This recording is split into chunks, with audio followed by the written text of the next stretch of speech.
Assalamu alaikum friends and welcome to my YouTube channel. Today is our C++ 12th lecture, and in this lecture we will study about conditional statements in C++. ठीक है।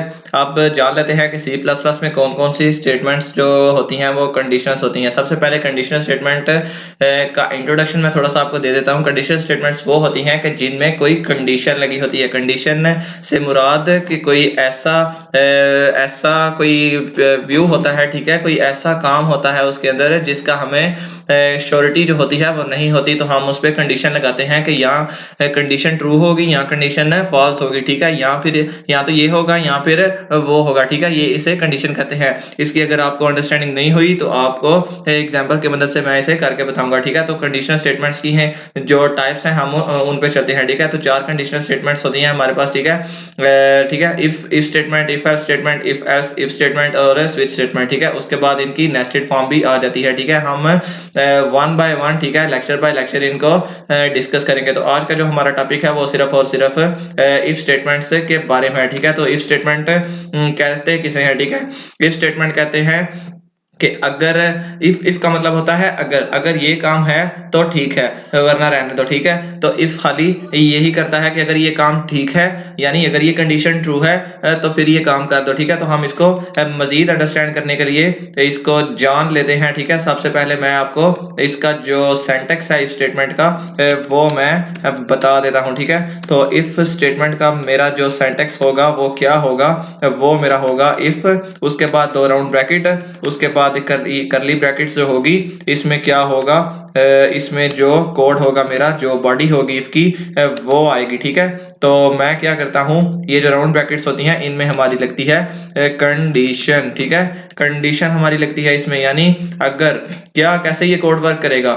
If एक keyword है, ठीक है, उसके बाद round bracket में condition, उसके बाद करली ब्रैकेट में हमारा कोड। तो कोड वर्क कैसे करेगा, कोड वर्क करेगा जब ये कंडीशन जो है ट्रू होगी। जब ये कंडीशन ट्रू होगी, कंपाइलर बॉडी में आएगा, बॉडी में आते साथ जो भी इधर लिखा है वो आउटपुट में शो करवा देगा हमें, ठीक है। डिपेंड करता है कि हमने इधर क्या लिखा है।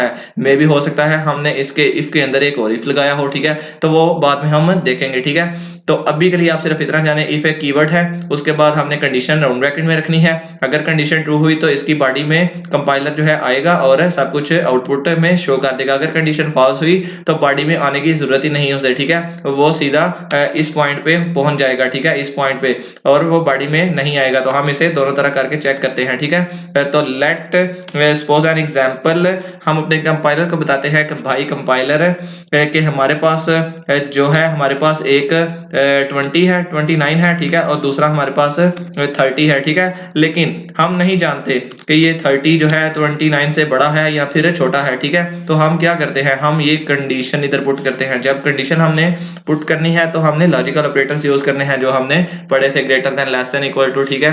ग्रेटर देन, उसके बाद लेस देन, उसके बाद लेस देन इक्वल टू, उसके बाद ग्रेटर देन इक्वल टू, ठीक है। तो 29 और 30 हमें नहीं पता ये कौन सा इनमें से बड़ा है, तो हम क्या करते हैं 29 लेस देन 30, यानी इफ 29 लेस देन 30, तो क्या करे हमारे पास सी आउट कर दे 29, ठीक है, 29 लेस देन 30, ठीक है। और बैकस्लैश एन, ये एस्केप सीक्वेंस है। मैंने आपको जो पिछले मेरे ट्यूटोरियल से उसमें मैंने एस्केप सीक्वेंसेस के बारे में बताया था। अगर आपको नहीं पता तो आप वहां जाके मेरी वीडियो को देख सकते हैं, ठीक है। अब हम इसे रन करके चेक करते हैं और देखते हैं कि हमारा कंपाइलर भाई जो है वो हमें क्या बता रहा है, ठीक है। तो जैसा कि उसने बता दिया हमें कि 29 लेस देन 30 है, ठीक है।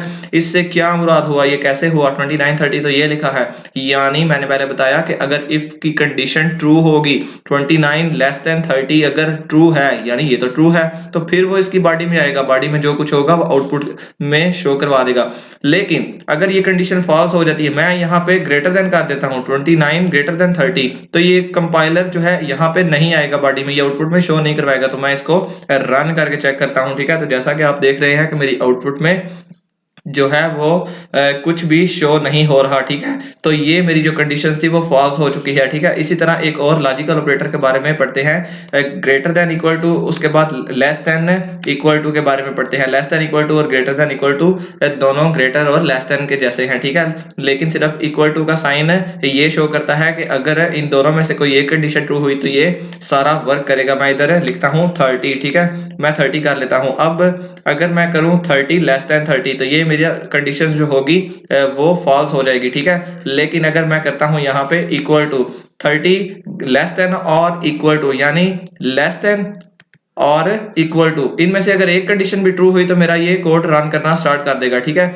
यानी इक्वल टू जो है वो कंडीशन ट्रू है, यानी 30 इक्वल टू 30 ट्रू है, तो मेरा जो कोड है वो वर्क करेगा। मैं इसको रन करके चेक करता हूँ और आपकी मजीद अंडरस्टैंडिंग जो है, आपका कंसेप्ट है तो वो क्लियर करता हूँ। तो मेरे पास क्या आ रहा है 29 ग्रेटर देन 30, चूंकि मैंने इधर 29 लिखा हुआ है बॉडी में तो मेरा 29 ही शो होगा। मैं इधर 30 कर देता हूँ। तो अब हम अपना जो कंपाइलर है उसे देखते हैं कि वो क्या कहता है। तो वो कह रहा है कि 30 जो है वो 30 के ग्रेटर देन है, हमें ग्रेटर देन भी नहीं चाहिए, हमें क्या चाहिए, हमें यहाँ पे इक्वल टू करना है, 30 इक्वल टू 30, ठीक है।